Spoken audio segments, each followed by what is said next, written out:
Good morning, distinguished guests, ladies and gentlemen. It is my great honor to welcome you all to this highly anticipated awareness seminar.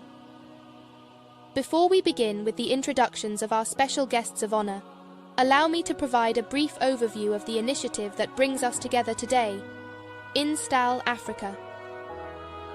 Install Africa, the Innovation Science and Technology for Action Learning in Africa, is the result of collaborative efforts initiated in October 2023. This initiative leverages the Drosophila melanogaster fly model and state-of-the-art infrastructure to enhance fundamental research capacity in Rwanda. Rwanda has made remarkable strides in advancing its scientific capabilities, recognizing the pivotal role of research in sustainable development and public health. Install Africa was born from a collaboration between the Foresight Institute of Research and Translation, Rwanda, FIRAT Rwanda, and its technical partner, DROS Africa UK, in conjunction with key national institutions such as the National Council for Science and Technology, Rwanda Biomedical Center, the National Industrial Research and Development Agency, the University of Rwanda, and the Rwanda Food and Drug Authority. This collaboration embarks on a 5-year comprehensive capacity development plan aimed at cultivating the next generation of scientists and fostering research excellence across medical, applied, and fundamental sciences. From healthcare innovation to agricultural production, this partnership envisions driving progress in public health and sustainable development across Rwanda and beyond. It is against this background that we convene today, united in our shared commitment to advancing science, technology, and public health for the benefit of our communities. With that foundation laid, I am now delighted to introduce our special guests of honor, whose presence today underscores the importance of this endeavor. Today, we are privileged to have with us an exceptional panel of leaders, experts, and visionaries who have made remarkable contributions in their respective fields. Allow me to introduce our esteemed special guests of honor. First, we are honored to welcome Professor Abraham Mitike, the Principal of the College of Medicine and Health Sciences, University of Rwanda. Professor Mitike's leadership in medical education and research has been a beacon of progress in the healthcare sector. Next, we have Dr. Eugene Mutimura, the Executive Secretary of the National Council for Science and Technology. Dr. Mutimura has been at the forefront of advancing science and technology policies that shape Rwanda's development. Joining us as well is Professor Claude Muvunyi, the Director General of Rwanda Biomedical Center. His dedication to strengthening public health systems has profoundly impacted the nation. We are also privileged to have Dr. Sekamo, the Director General of National Industrial Research and Development. Dr. Sekamo's work in fostering industrial innovation and development is truly commendable. Another distinguished guest is Professor Emile Bienvenu, the Director General of the Rwanda Food and Drug Agency. Professor Bienvenu's contributions to ensuring the safety and quality of food and drugs in Rwanda are invaluable. It is an honor to welcome Professor Leon Mutesa, a professor of human genetics at the College of Medicine and Health Sciences, University of Rwanda. Professor Leon Mutesa's pioneering research in genetics continues to break new ground in understanding human health. We also have Dr. Dieudonné Mutangana, the head of the Department of Biological Science at CST University of Rwanda. Dr. Mutangana's expertise in biological sciences has been instrumental in academic and research excellence. Finally, we are delighted to introduce Professor Janine Kondo, the CEO of the Center for Impact, Innovation, and Capacity Building for Health Information Systems and Nutrition, CIICHIN. Professor Kondo's leadership in health innovation and nutrition has made a lasting impact locally and globally. Please join me in giving a warm round of applause to our special guests of honor, whose presence graces this important seminar. Next, we will move on to narrating the profile of our invited guest speaker. Ladies and gentlemen, it is an absolute honor to introduce our esteemed speaker today, a scientist, a leader, and a visionary shaping the future of microbiology, biosafety, and global health security. Dr. Wasim Sajjad, a Fulbright scholar at the Wisconsin Institute for Discovery, University of Wisconsin-Madison, USA, is at the forefront of scientific innovation and policy. Currently, he is also serving as a faculty member at the National University of Medical Sciences, NMS, bringing his expertise in biosafety, biosecurity, and health security policy to the next generation of scientists. With a PhD from Quaid-i-Azam University, Islamabad, Oregon State University, Dr. Sajjad has dedicated over 7 years to cutting-edge research, international collaboration, and policy development. His contributions to the field are vast, with over 25 publications, numerous conference presentations, and extensive advisory roles on emerging technologies and carbon capture. As a Biosecurity Champion Fellow with Health Security Partners, he has worked with leading organizations to strengthen global health security. His leadership extends even further, serving as an executive committee member of the Global Young Academy. He spearheads key initiatives in antimicrobial resistance, biosecurity, and science policy. Dr. Sajjad has been instrumental in developing biorisk management and vaccinology curricula, securing funding for health security projects, and representing young scientists at the United Nations Biological Weapons Convention and the Biosecurity Diplomacy Workshop. His work reflects a deep commitment to shaping a safer and more resilient world. With a career marked by innovation, collaboration, and global impact, Dr. Sajjad is a true leader in his field. And now, it is time to hear from the man himself. Ladies and gentlemen, please join me in welcoming Dr. Wasim Sajjad. Dr. Sajjad, the floor is yours.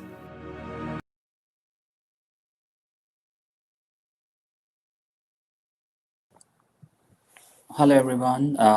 First of all, I'm being truly honored for providing such an inspirational introduction. And just before the start, I just want to thank you to the all the organizing member. And just let me mention, I have been twice to Rwanda, and when I went there for the first time, it changed my perceptions about the Africa region. I mean, they're doing amazing work in the health sector. My first meeting was the annual general meeting at Kigali, and after that, I developed a vaccinology curriculum with the support of some German partners. I mean, the work they're doing is amazing. I am truly inspired by the template set up today for this lecture as well. I wholehearted extend my gratitude to all the panel, all the members who are joining today for this lecture. Thank you so much. Moving forward towards the topic of antimicrobial resistance, a growing global health challenge. Why choose this topic? Because today it's a silent pandemic. And if we look into the data, I mean, AMR is a global challenge and an issue to the health security. Can you move to the next slide? All right. So why AMR is nowadays called the tragedy of the commons. The tragedy of the commons means that nobody is taking the responsibility and everyone is using the shared resources where each actor pursues her own or short-term self-interest by exploiting the resources for private benefit. If you look into this picture, in this figure on your right side, it just shows if you want to let just imagine a flock of fish, and if it's like the space is limited, if you want to grow more fish, then the fishery collapse due to the overfishing. So it's the same type of the concept that's been going on nowadays, that everyone is running after the OTC, over the counter drug, self prescription, and nobody care. And that's the reason why AMR becomes an emerging and major issue nowadays. So that's not only the over and misuse of the antibiotic that we have, but we already are short of the antibiotic that currently available. And I'm afraid that we will be again in the era where there were no antibiotic before 1928. Next slide. So why it is a global concern? If you look into the data, so 1.27 million deaths occur just because of the AMR. That is one of the data from the 2019. Where 80% of the chronic infection in the human are indeed associated with the biofilm formation, and 65% of the microbial infection in the human overall are associated with biofilm formation. So I mean, nowadays it's not only the AMR but also the concern of the biofilm forming microbes, just like MRSA and just like Pseudomonas, because these microbes form a strong biofilm and forming the exopolysaccharide, and they become 70 to 100% more tough and very difficult to target these bacteria, and they become resistant. And obviously we have nowadays, if you look into the data and the literature, so we have been isolating like the XDR, MDR TB. So that is the global concern, and why we should focus on this topic in this area and to explore more avenues, not only to understand the mechanism, the pathogenesis, and the AMR resistance phenomena, but also to look for the alternative drug therapy as well. Next slide. So why it's a silent pandemic? So one of the data from the WHO showed that AMR in 2050 might kill 10 million of the people if a joint action has not been taken. And what happened in the World Health Assembly, all the countries agreed to come up with their national action plan to work for the AMR jointly and to address this issue. So AMR is known as silent pandemic because we are aware of the cancer and diabetes, but if we look into the figures, that is 10 million, which is more than cancer and the diabetes. But the problem is it works very slowly. It works just like a slow poison and no one is noticing it, and that's the reason why it called the silent pandemic.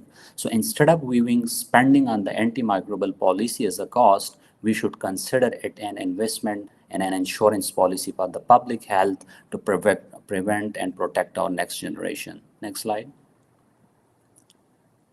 So in this slide, I just showed the overall data. And if you look into the Asia and Africa, so the largest number in the 2050, which is being predicted by the WHO, if not an action is being taken, so they are considering that most of the population that would be affected in the Asia and Africa, that is almost like 4.7 and 4.1 million out of 10 million of the population.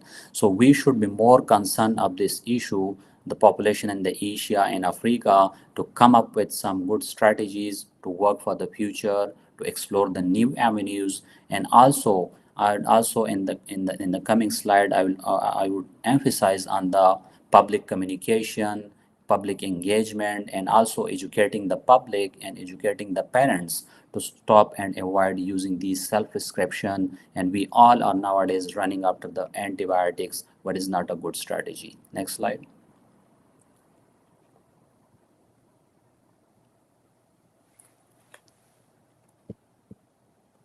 Okay, so in this slide, I just show some of the economics of the AMR, and AMR has no boundaries, and it affects all the countries. I mean, if anyone is suffering, he or she is suffering from any of the infectious disease, and that is the antimicrobial, that is the resistant or the superbug. So it's sometimes very difficult. Nowadays, why health security is a big concern? Because it's also a concern for the developed countries, because a single infected person can spread the infection very quickly, and it's a global threat that is being considered. And the key factors which are contributing, that is the lack of clean water and sanitation and hygiene, poor disease prevention, inadequate access of the vaccine and diagnostic and medicine, misuse and overuse of the antimicrobials in human, animal, and even poultry and plants, and some of the population that are vulnerable, that is the disproportionality affected by the low and middle income countries like the low resources settings. So one of the data that has been taken from the World Bank data, that is in the coming 2050, US $1 trillion in addition of the healthcare cost. I mean, $1 trillion additional cost could be bear by all the nation till 2050 if no action is being taken, and that could lead to 3.4 trillion US dollar GDP loss by 2030 according to the World Bank. So looking into these factor, so it's not only concern for the health security, but it's also, if we can look to the economic impact, I mean, more than 70 to 80% population is already below the poverty line. So that can be something serious, not only concerning related to the health security, but also to the socioeconomic condition as well. Next slide. So this is one of the data that international trade may be heavily affected if AMR spread unchecked. And if you can look for the low AMR scenario, it's 1.1% fall in the international trade. And if in case of high AMR scenario, that is 3.8% fall, I mean, that can also be cause disparities in the low and middle income countries, not only just because of the AMR, but also it can affect the international trade that we already have been experienced in the COVID-19 pandemic. I mean, if you can look into the data, the $3 trillion industry of the aviation, of the transportation, where everyone was connected, and it's completely stopped. And it is very unfortunate due to the geopolitical condition, we then can't come up with some harmonized policy which are acceptable to each and every nation. So that could be something alarming in the future. So we should work for this issue to address it and should work jointly to come up with some sustainable solutions. Next slide.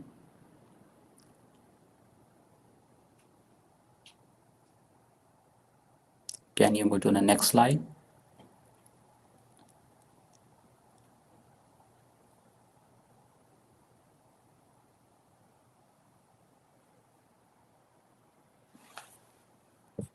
Next slide, please. Okay, so that is one of the, organization or surveillance system kind of what we call GLASS, that is the Global Antimicrobial Resistance and Use Surveillance System, which reported some of the alarming resistant rates. The report showed that 42% of the E. coli strain resist to third generation cephalosporin, and the data has been taken from 76 countries. On the other side, if we look to the MRSA, the Staph aureus, 35% of the Staph aureus strains are methicillin resistance. So, I mean, if we look to all these figures, we all may be afraid that the impact of the treatment of common infection that we are lagging. I mean, we don't have much more options left to treat any of the infection caused by these superbugs. And 1 in 5 urinary tract infection caused by the E. coli that showed reduced susceptibility to ampicillin, chlorotrimazole, and fluoroquinone drugs.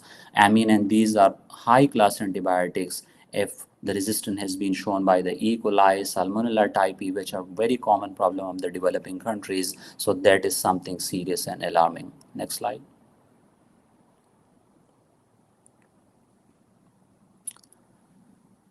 So looking into the global development, so without AMR containment, the SDGs, the United Nations set the goals that we will achieve the SDGs till 2030. So if we look to all these figures and these facts, so it's very difficult that without containment of the AMR, the SDGs could be possible to achieve. So if we want to really ending the poverty, ending the hunger, ensuring healthy lives, and reducing inequalities, and also the global development partnership, so it seems like it's likely to be unachieved. And the impact of the AMR on poverty are particularly concerning.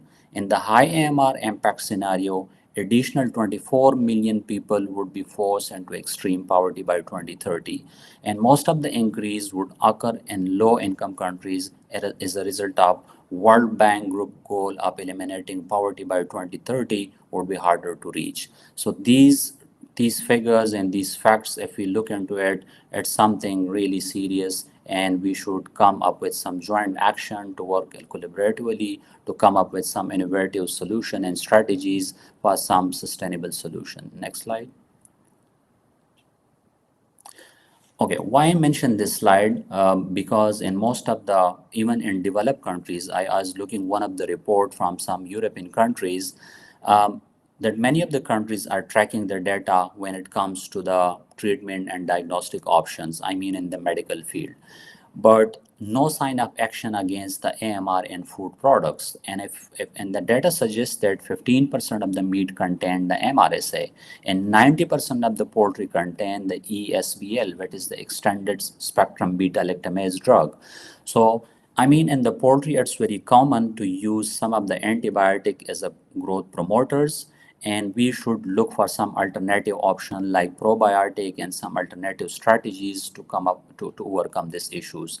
And also a surveillance system should be in place in developed countries as well, like a food surveillance and a food checking mechanism to track these antibiotics, which has been extensively used in the poultry and food sector. Next slide.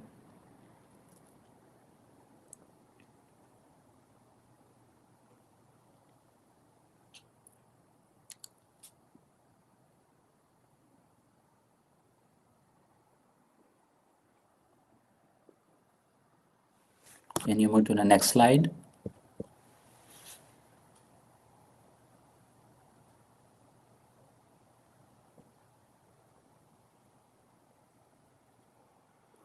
Okay, so this is one of the mechanism of the bacteria.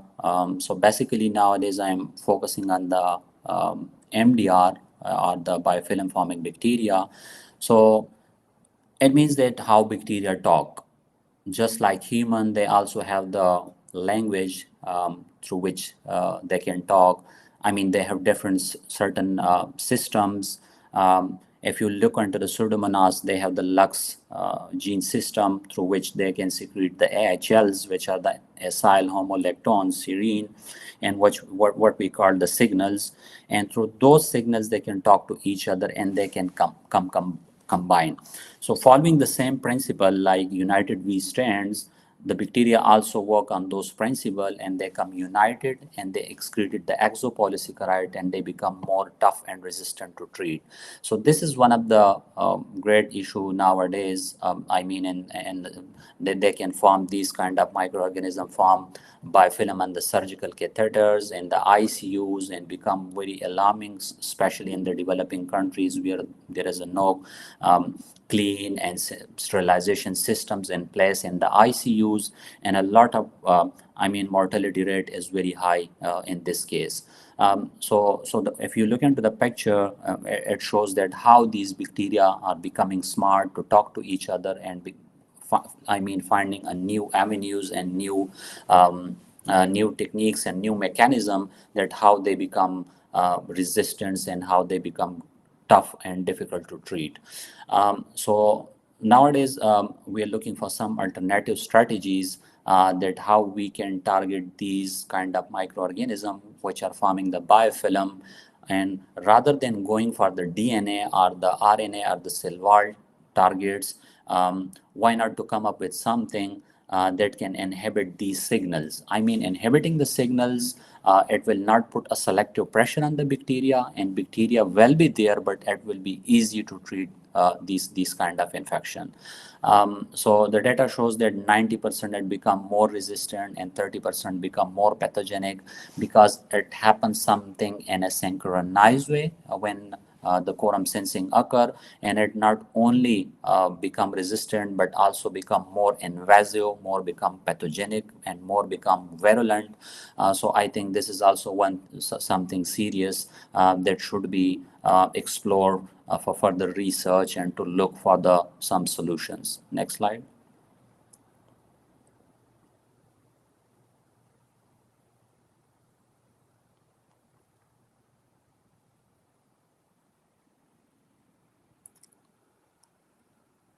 Next slide, please. Okay, so in this slide, I just, for the student who want to do research and exploring new avenues like the new drugs, so I just mentioned the overall approach that how you can explore new drugs or new antibiotics. So this is one strategy, like if someone is interested to work on the plants, on the plant secondary metabolites. So you can just dry the plant or the plant extract or the plant root, whatever, and you can get the extract in ethyl acetate, chloroform, whatever is your target molecule based on their polarity. And once you get those extract, you can go and check it using the MICs and MBC, using the well diffusion method or dust diffusion method. So in case of the biofilm, what we do, we form the biofilm in the 96 well plate using the standard microbes like MRSA is one of the prominent microbe. They can form the biofilm, and Pseudomonas is also one of the other. They can form the biofilm, and we treated those microbes with our extract, and then we check with the help of the crystal violet that how these molecules can inhibit the biofilms. And once it is being confirmed, then we can check these extract or these compound from the for the anti-hemolytic assay and for the anti-proteolytic assay, like it could be as a protease inhibitor. And some of the bacteria cause hemolysis, and some of the bacteria, especially MRSA, are coagulase positive. So these coagulase are contributing towards their pathogenesis.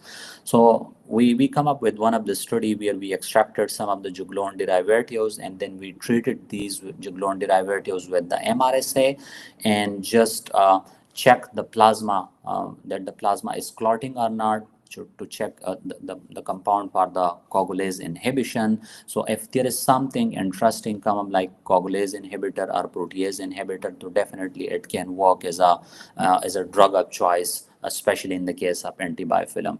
And once you find these clues, you can also explore it further with the help of molecular docking studies. Like you can pick the choice of protein you have, and you can dock your molecule or your compound or your extract, which you can predict the structure, and you can find the binding mechanism, that how they bind and what is the docking score, or what are the phenomena that can be. So something like in collaboration with the bioinformatics people, we are doing this study, and in one of our study we got some interesting results, which I'm currently working with the University of Wisconsin as well. But in this case, we are using some microbes which is being isolated from the marine sponges that will be discussed in the next slide. Next slide. So this is the overall approach. Why I mentioned this slide. So this is just to give a basic flavor to the students who are interested to isolate new microbes or isolate some marines environment if they want to explore. So what we did, we isolated some marine sponges from the sea that was like 10 to 15 meter below.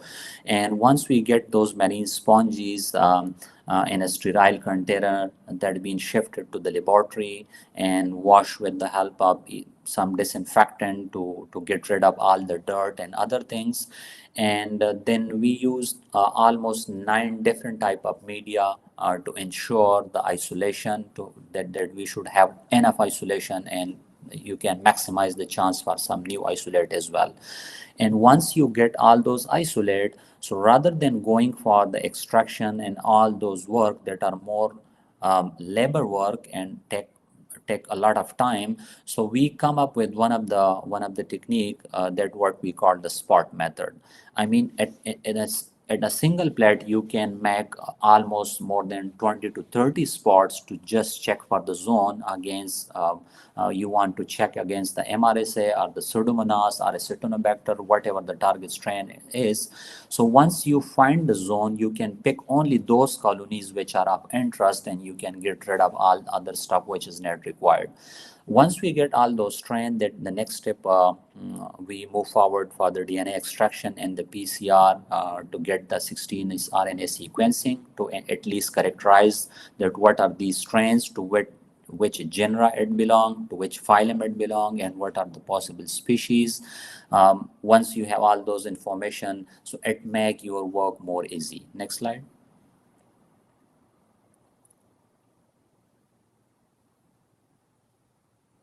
Next slide, please.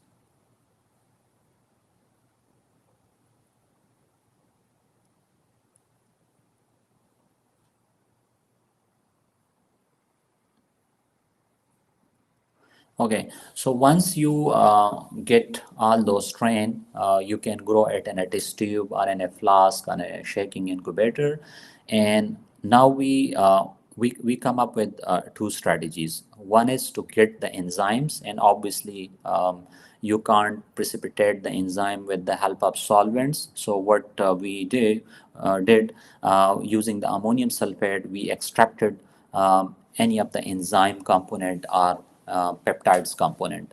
While the leftover portion is being treated with the ethyl acetate, if there is any active metabolite, to extract those with the ethyl acetate. And again, those extract were checked for the antimicrobial activities and also the anti-biofilm activity using the crystal violet based assay. So once we come up with the evidence that look, this is the positive microbe and this has the potential or capability to produce antimicrobial peptides or any active compounds. So the next step was just to validate that how we can say that it is a biofilm inhibitor and it particularly target the AHLs. So what we did, we come up with one of the assay in which the overnight culture has been treated with the equal amount of ethyl acetate and methanol to extract the AHL. And one was the test and one was the control. In the test tube, we just added our extract, and the control that was untreated with the extract. And once we extracted the AHLs, we performed the HPLC. Along with some standard were purchased like C6 HSL. So AHLs has a different classes based on their carbon. One is C4, one is C6, one is C8, and up to C12. So depends. So it really depends that which kind of AHLs your microbe is producing. So we got like 4 to 5 standards and running all those standards on the HPLC, and we just look for the peaks. And again, running all those test and control microbes, we just counter check that in presence of these peptides or extract, whether the peak is still there or it's decline or it's invisible. So we come up with some evidences that once we treated the bacteria with the extract or with the antipeptides, so no peak was seen during the HPLC, while the untreated cell, the peak was there present. So that we come up with some conclusion that these active molecules can block the AHLs, and that could be something interesting which could be explored as an antibiofilm drug agent in the future as well. Next slide.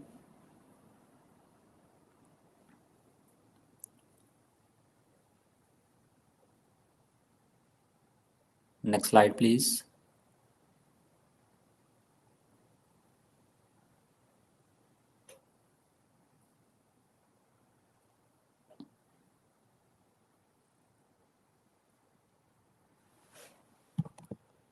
Can you move to the next slide?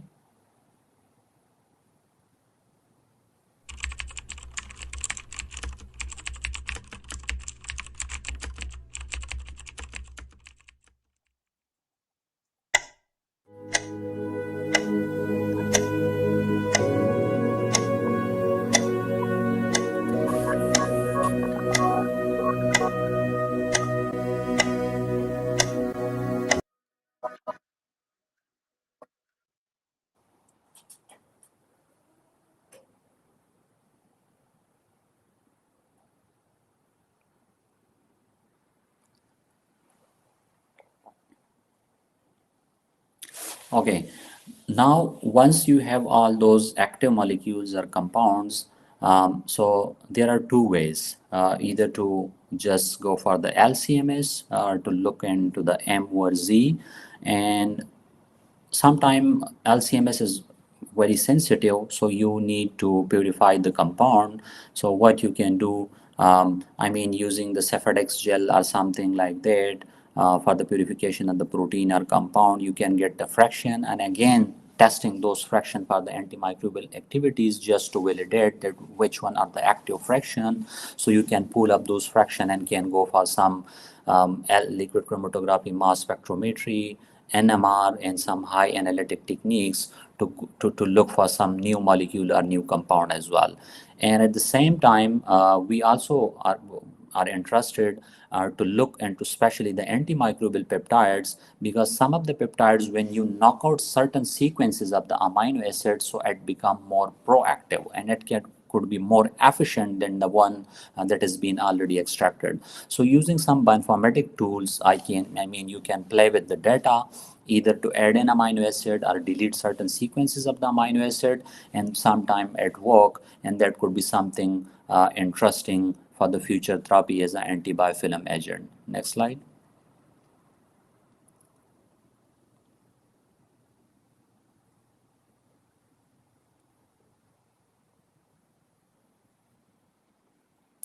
So this is one of the strategy, and I work with the Chinese Earth, which is based in the University of Wisconsin Medicine.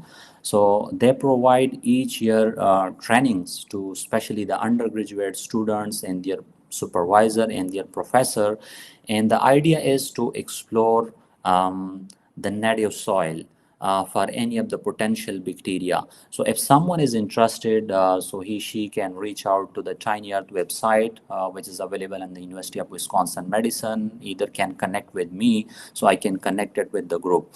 So the most interesting thing in this exercise, when I did this course in 2024 and 2023 even, so we integrated some of the component in our curriculum of the microbiology for the undergrad student. I mean, it's very easy to give them a flavor, a hands-on, and I did so many exercises on this when the student come up with something interesting. So they find the science more fascinating and more interesting, and they develop their interest and want to explore more and more. I mean, you can develop their curiosity for the science and can motivate them towards the science. So this is one of the curriculum in which any of the student can collect soil from their backyard, from the garden, from the zoo, from any field. And once they collect the soil, they can isolate certain microbes using the spot method. They can check for the basically they are mainly focusing on the escape pathogen. Escape is a class of 6 to 7 microbes, which include the E. coli, sorry, Salmonella, Klebsiella, Pseudomonas, Enterococcus, and for the safety purpose, they come up with the idea that they provide escape relative. So escape relative is the replica of the original escape. I mean, if you find anything that producing antimicrobial zone against those relative, so it's difficult. It will definitely producing the antibiotic against the escape as well. So this is one of the strategy for the safe use of microbe. And why it is important, because in low and middle income countries that don't have the sophisticated facilities like the BSL2 or other lab, so they were just concerning about the safety as well. So the idea was it's not only to train the student but also to provide the escape relative, which are the basically safe microbes, and they can work on the bench. So in this way they want to integrate this component in their curriculum to give them a more hands-on experience and to give them like a more knowledge of the microbiology and the antibiotic discovery as well. And once you go through all these process, so there is also a chemistry hub which can receive your sample, and this hub can do analysis for you free of cost. So what you can do, once you have the strain, the right strain, and you confirm that it is producing something interesting, so you can send it to the chemistry hub at the University of Wisconsin. They will preserve the sample here and will also do the analysis free of cost. So this is something interesting if someone want to do this training, this course, and want to integrate these component in the curriculum in the university for the undergraduate student. So this might be something interesting for all of the audience as well. Next slide.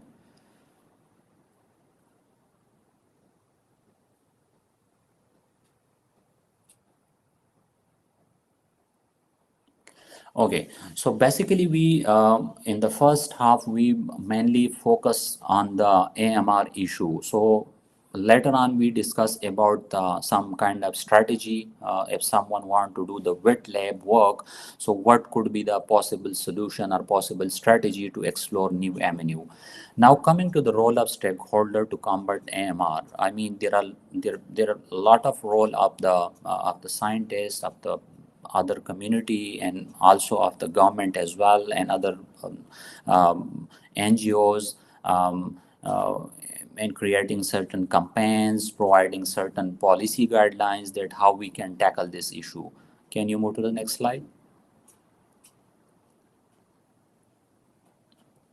So this is one of the slide. It's very important, I think, because in developing countries, why we are not implementing or why are we are not able to implement the framework to tackle the AMR.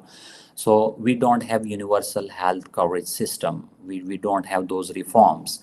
And for the government or for the stakeholder, it seems like a cost or expenses rather than investment. So if the government or any of the stakeholder is not ready to invest on their public and investment on the health, so definitely people will definitely go for the cheaper option. They will rush toward the over-the-counter drug. They will look for some alternative treatment options because it's very difficult to bear the cost of the health. So this is one of the area that we should focus on, and to work with the government and other agencies to come up with some universal health coverage, so that will not only lower the cost but will also track the data, and it will also implement the best practices. Through this we can tackle AMR. So they can provide the expanded coverage. There will be better oversight of quality care, smarter, fairer financing, better information. And obviously, when you have the better information, you can come up with the informed decision making and improved stewardship and governance as well. Next slide. One other thing nowadays, that is the One Health approach. I mean, we are what we repeatedly do, what we eat, how we live, how we are exploiting our ecosystem. So all these things has impact on our health. So the One Health approach is we should not only focusing on the human but also on the animals and our environment. So it's an integrated concept, and I'm sure everyone is aware of it. So using the One Health approach, and also each country has now come up with a global action plan on the antimicrobial resistance, and 178 countries had developed already the plan. In 2023, only 27% of the country reported implementation of their action plan. I mean, if you look into the development and implementation, there is a lot of gap. That gap should be covered for the better outcomes. And also the quadrilateral joint secretariat on the antimicrobial resistance, like having the four organizations, FAO, UNEP, WHO, and WOH. So these are also providing like the multi-stakeholder engagement on the government level or the non-governmental level to provide the policy brief, sharing the updates, providing training and capacity building, so that each country become capable of implementing all those national action plans to address this issue. Strengthening IPC is also something interesting because most of the hospital or most of the setting they don't have the IPCs, which is the infection prevention control program, and obviously these infection prevention control program help in monitoring, surveillance, and implementing the best practices. Other thing is the lack of biosafety programs. We should establish the institutional biosafety committees that can better oversight the projects, that can better oversight the practices, and obviously that will improve the system. And we also need to have the capacity building and surveillance to track the disease, like disease detective, or to track the AMR issues, so that can obviously the situation will be get better. And WHO each year celebrate the AMR Awareness Week. So one thing that I noticed last year, that the AMR awareness is not something that we should do sitting under one roof, and we are addressing the issues to the doctors and the educator which already know about the AMR. That is something that should be done in the public, through public engagement, through collaborative work. Engagements with the parents, because parents has a lot of role in prescribing the antibiotics, which are not necessary sometime. Most of the time, that is something that should be addressed. Antimicrobial stewardship. Germany started some of the initiative that how to improve the prescription, because the industries are not investing too much in antibiotics and they are moving towards the biologics just because of the margin. There are a lot of margin in the biologics and the vaccine stuff, and it take a lot of time to come up with the new antibiotics. So one area should be to improve the prescription process, that how we can improve our prescription. So doctors or the practitioners along with the microbiologists can work on that. And then priority setting for the AMR research and product development as well. To work with the industries and for some joint pool up amount or the grants. There is a lot of issue in developing countries about the R&D grants as well. So the government should spend on the R&Ds as well for the new product pipeline. Next slide. So this is one of the initiatives that we started through the World Antimicrobial Awareness Week. So what we did, we engaged the public and school children, and we come up with the safe microbes and colorful media, and we asked them to create something interesting on the agar plate. And when they're doing these fascinating stuff, that look, microbes can be so fascinating, so attractive, and if you can educate them that less than 1% of the microbes are harmful, more of the 99 or 98% are not explored, and majority of the microbes are play a very useful role in our common life. So this is something like to attract or to work with the junior scientists, to work with the school kids, to work with the college students, so they can get motivated and to come play a critical role in science and to create the next generation leaders. So this was one of the exercise. We created some awareness campaign through videos, recording the videos in native language, in regional language, and then disseminating all the information and launching the agar art competition campaign in school and colleges. So obviously it has a greater impact and can motivate the next generation to become a science leader. Next slide. These are the references. You can look for some data if you are interested. And I apologize, as not I feel fully prepared, just because I went to the Asylumar meeting. So since last 4 days I was there in California, and I just arrived. It's almost like 3 o'clock in the morning here in the US, and it was my commitment to deliver this presentation, to learn something new, and to interact with the audiences as well. Next slide.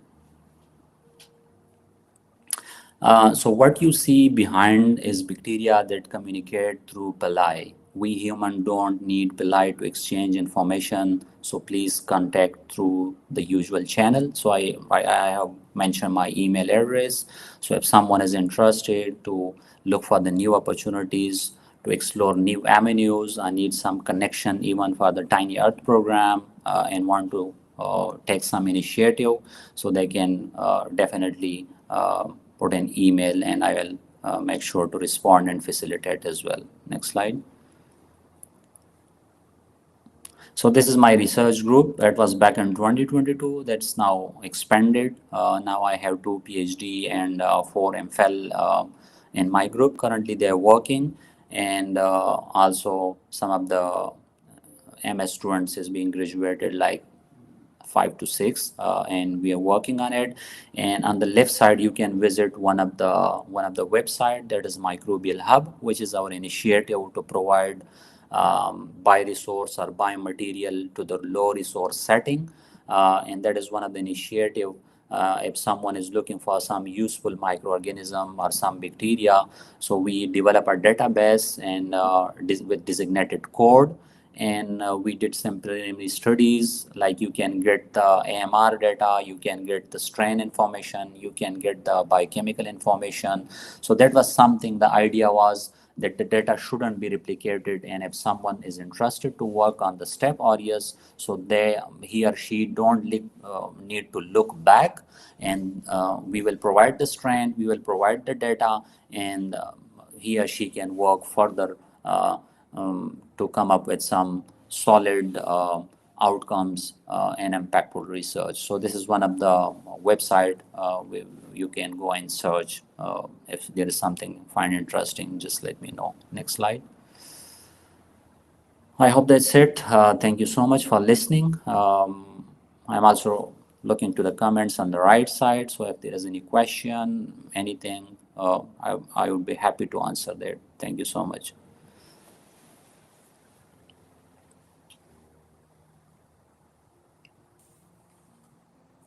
Hello.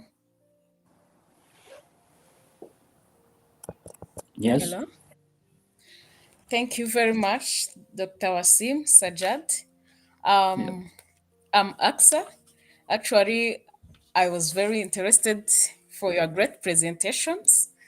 Actually, it fits in my field. I'm a microbiologist, and actually, I'm an antimicrobial stewardship champion at one of the hospital in Rwanda. So Right. your presentation was indeed great and an eye opening, since I'm planning to do a PhD. So I think I'll keep in touch with you. Mhm. And again, thank you for sharing us on the information why AMR is a global concern. Mostly it has been a pandemic, a silent pandemic, but with more information from people like you, we are going to know what is it about, and how is it affecting our lives. And also, I'm glad you shared with us how it is related to One Health, and how we can try our best to look for alternatives, since most of the antibiotics, antimicrobials, which have been used are not really working. So thank you for sharing us on the approach that can be used to invent new drugs, and how we can really combat the spread of antimicrobial resistance using IPC, biosafety, and other approaches as well. So thank you very much, Prof, for this great presentation. Well, I would like to ask from the audience if there is questions, so that we can get the privilege to get answer from Prof. So maybe it will be in the chat, I guess.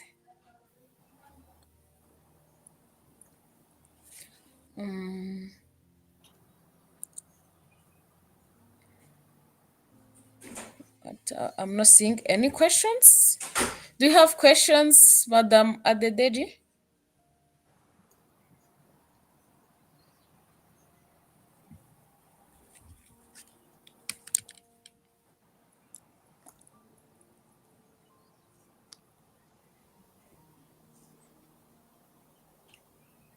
Maybe I can start asking mine, since yeah, while sure. others Go are. ahead.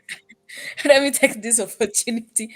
Yes, so actually, I was interested in more interested in the new discovering.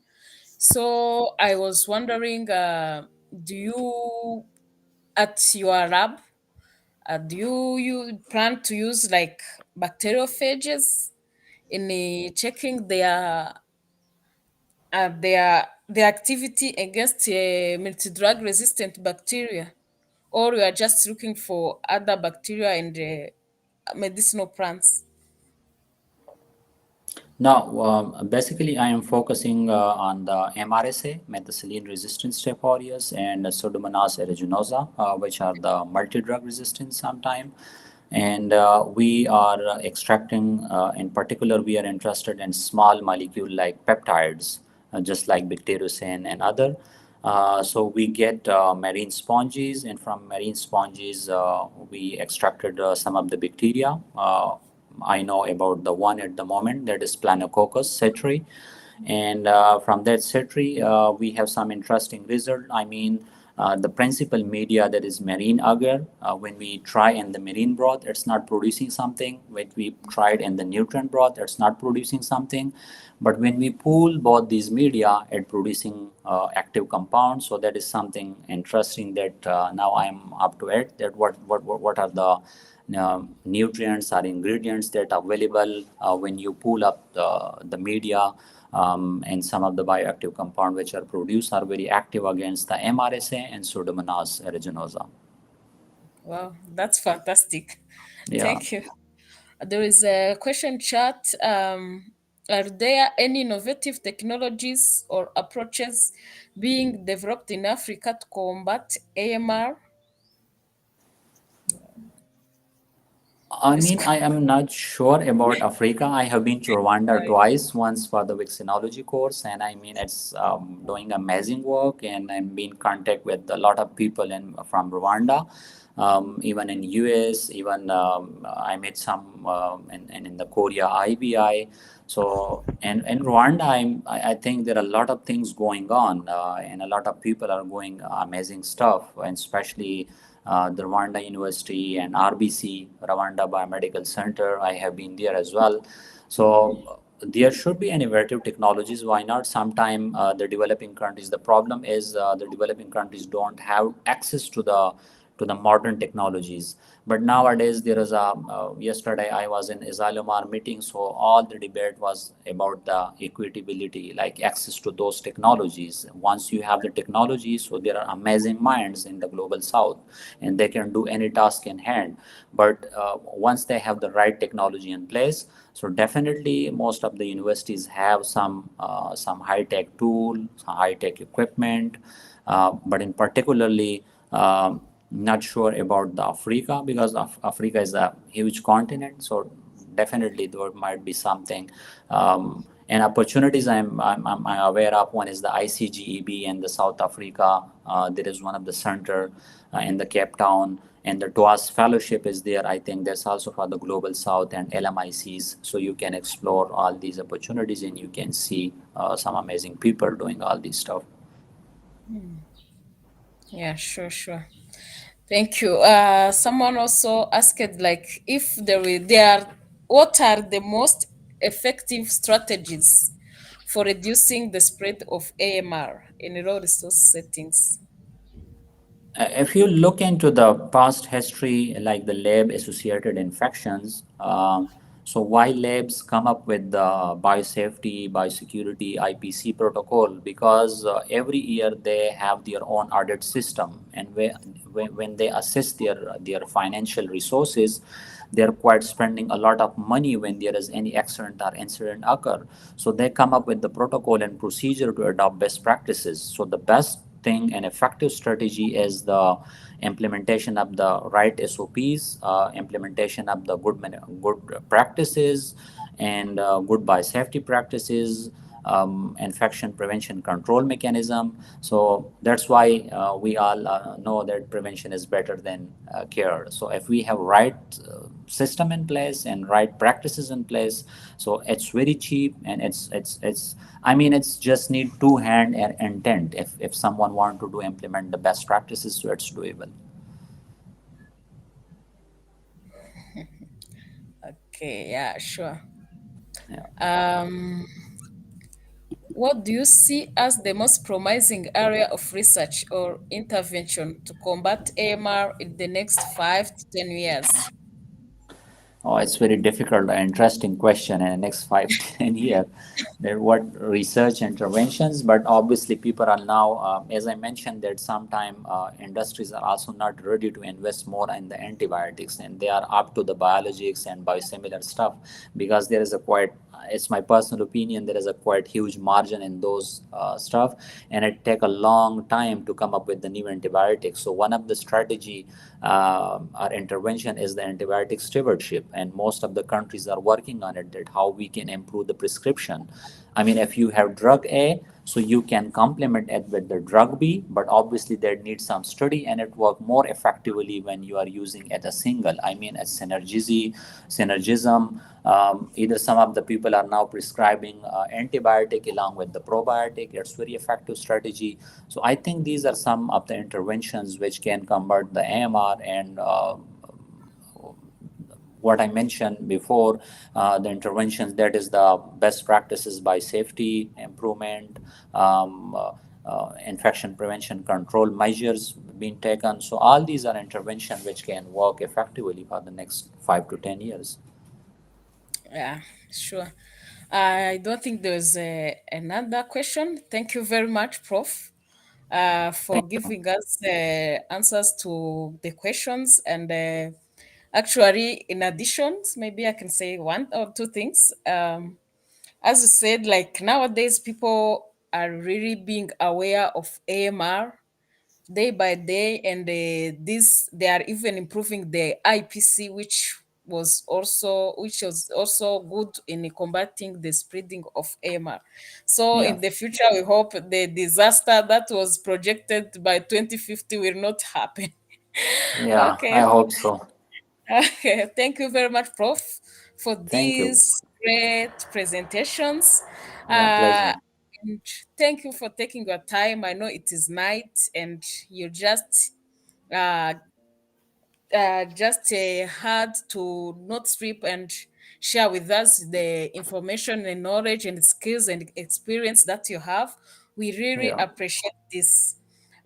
Also, I'd like to thank everyone who managed to attend and get this knowledge.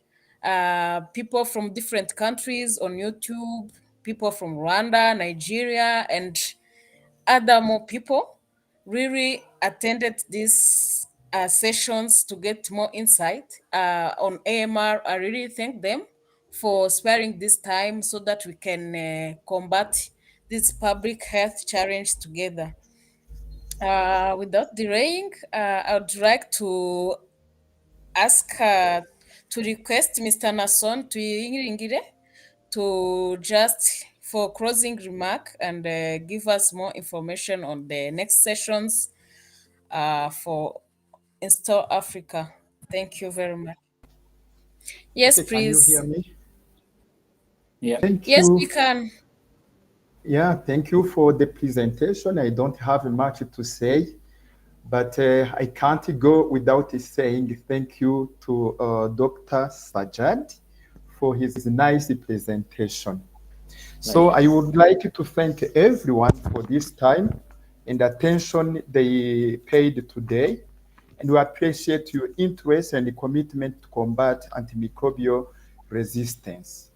As Dr. Sajjad said, AMR is one of the most pressing challenges of our time, and it requires collective action from healthcare providers, researchers, policymakers, and the global community. So together, if we come together, we can make a significant impact in preventing the spread of AMR. So, as she said, I would like to encourage all of you to continue engaging in this conversation because it really help. We, because the platform to change ideas and learn from experts in the domain. So I encourage everyone to attend the next webinar that is scheduled to take place on March 20th, 2025. So because we will keep learning from this. It was nice to, because during my master degree, I did my research on the biofilm information uh, by Pseudomonas aeruginosa and Staph aureus. If people can go to these ICUs, especially people with on intratracheal tubes, catheter, they will realize that this uh, biofilm is a great challenge that is difficult to overcome in the fighting antimicrobial resistance. So microbes, they have strategies, so we can go ahead of them and do something smarter than them. It is challenging, but we can achieve it. So I encourage everyone to register for the webinar and mark your calendars on March 20th. We look forward to seeing you and working together to build a future where AMR is effectively managed. So once again, thank you for your participation today. Let's continue striving for a world where antibiotics remain effective in treating infections. Stay informed, stay engaged, and together we can make a difference. Once again, thank you and see you next time.